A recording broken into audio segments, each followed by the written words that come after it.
Pastor?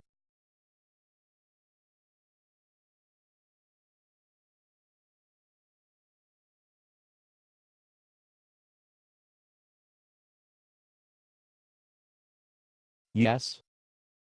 We need to talk. Sure. I'm not sure we've met. I'm Pastor Tom. I know who you are. And who am I talking to? My name doesn't matter anymore. I'm leaving the church. Oh, I'm sorry. I guess I didn't know you were a member of this church. Don't you want to know why I'm leaving? Yes. Yes, of course. I just got out of the hospital. I'm sorry, but if one of the church staff was responsible for your injury, it wasn't an injury. I had my gallbladder removed. Do you think that somehow the church was responsible for your hospitalization?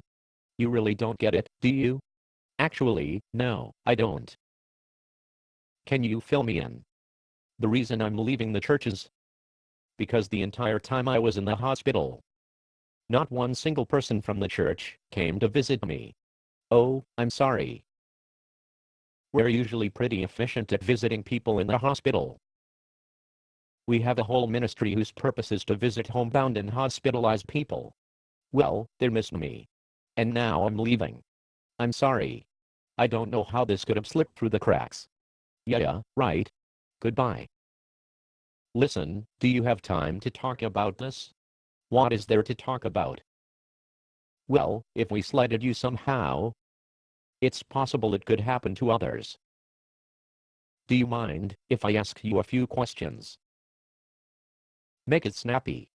Do you know anybody in the church's pastoral care ministry? No. Did you notify anyone that you were going to the hospital? No. Did you notify anyone in your small group that you were going into the hospital? I don't belong to a small group.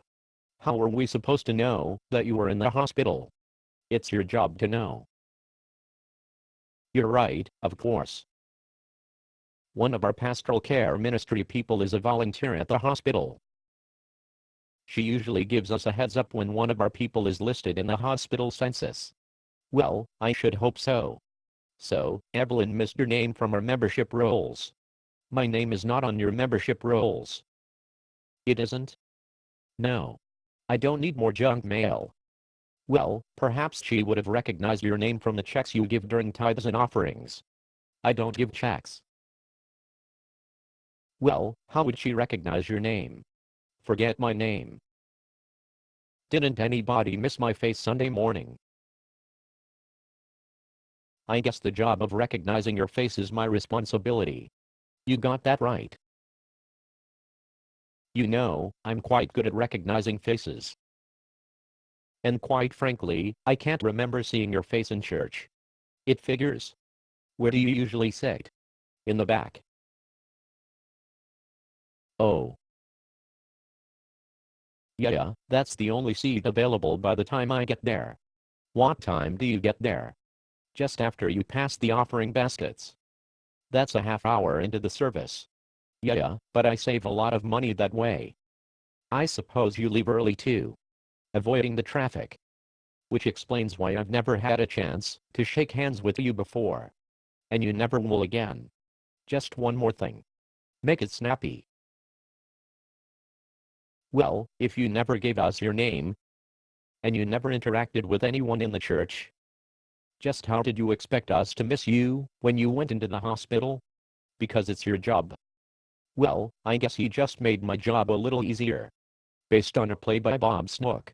Conditions for use: do not sell any part of this script, even if you rewrite it. Pay no royalties, even if you make money from performances. You may reproduce and distribute this script freely, but all copies must contain this copyright statement.